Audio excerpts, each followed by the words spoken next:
It's time to talk about the Hamilton Bronze Khaki Mechanical, a watch I enjoy wearing because of the 9.6mm case.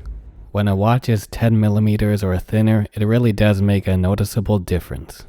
The back is titanium, so this also feels incredibly light, even though the rest of the case is bronze. Bronze being a comparatively much heavier metal. The bronze was the main reason I got the watch, because it develops its own unique look as it ages. Naturally, this was appealing to me, being a guy who is interested in the longevity and character of heritage boots, which often have brass hardware for the eyelets and speed hooks. Due to the dynamic nature of bronze, the store page images are okay at best. They show the watch in a good light, but that likely won't be exactly how the watch will look, regardless of how old or new it is. It more so depends on the lighting conditions and the overall environmental conditions that have influenced the way the bronze ages. This will truly be different for each watch. So I found it useful to watch videos to see the wide dynamic range of this watch's appearance potential. That's also why I show clips from different angles, perspectives, and lighting conditions. The footage I'm using here is from when the watch was between 1 and 2 years old. I bought the watch new from Hamilton's website, and at first it felt weird to wear something so bright and shiny for about the first 4 months. After the first 4 weeks, the bronze did show some slight variation, though I still felt like I was wearing something that could be mistaken for an imitation of gold, even though the watch was only slightly brighter than the store page images in the most direct lighting. Yeah, it was mostly in my head and nobody really cared, but the clean look was not what I really wanted. However, I knew it would eventually lean more towards that antique look. That finally came around the 4-month mark. After that, the watch gradually and consistently began to develop its own distinct character. Seeing this in person is much richer and in-depth than any camera can show. Then, while I like the smooth winding action, I also appreciate the 80-hour power reserve. On a related note, the biggest con of the watch is the loud noise. Unfortunately, I don't have a good enough microphone to capture this. It's that tick tick tick. I can hear it 3 meters away, sometimes even when it's not completely silent. I suppose it's a good problem to have, still got those sensitive ears even as the years go by. In reality, I don't hear the watch that often. It's just something I notice on a semi-regular basis when I get a quiet moment. Usually this is when the day begins to wind down and I take the watch off. When night falls, legibility is still great, especially if there's ambient light from city lights or the residual glow of the sun. Overall, the Lume is passable. It gets the job done and that's it. It makes sense because you wouldn't want a field watch to be irradiating light like a pilot or diver's watch. As you could imagine, even a small light or reflection could be a big problem if spotted on a battlefield. Here's the maximum brightness if you were to go directly from the sunny outdoors into a dark room, or if you shone a light onto it before going into a dark place. Now here's what it would look like in more common conditions from being charged by indirect ambient light. Still legible, but it could be difficult to read if your eyes haven't adapted to the dark yet. As for the sapphire crystal, I accidentally tested its strength when the watch fell out of my hands and took a fall of about 1/2 meter, with the watch face directly hitting a tile floor. What a sound it made. As far as I can tell, no damage whatsoever. Still clear and smooth.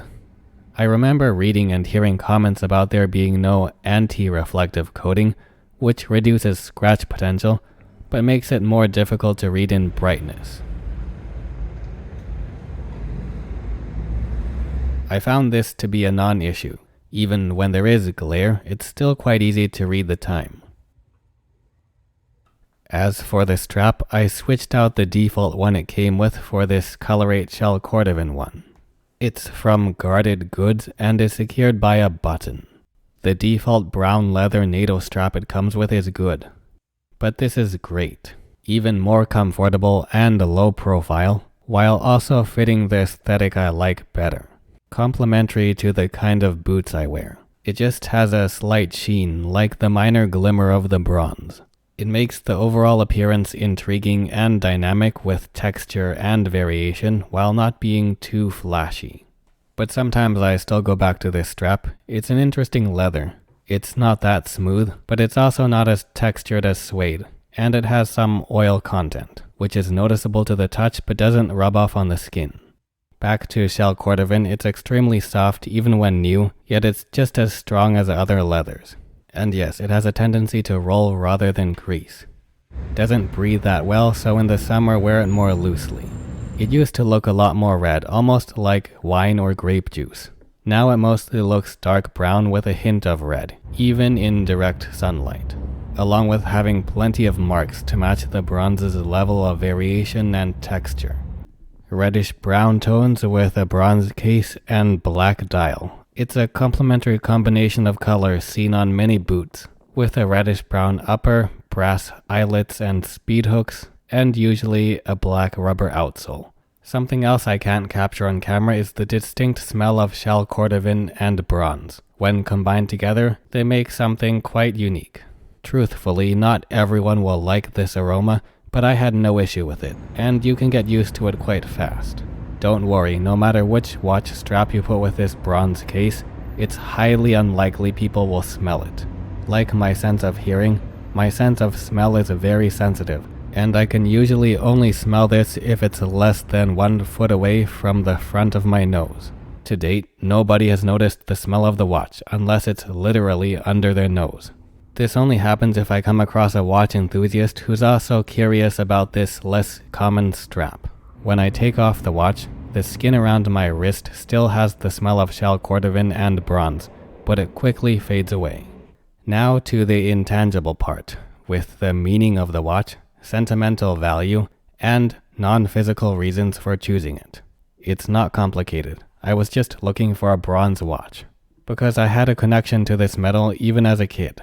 Bronze just looked cool, especially after seeing it and learning about its role in human history. There is the whole Bronze Age, after all. Also, I used to collect pennies, so the copper content drew me to this case material. A material that isn't too shiny and will look older than it is.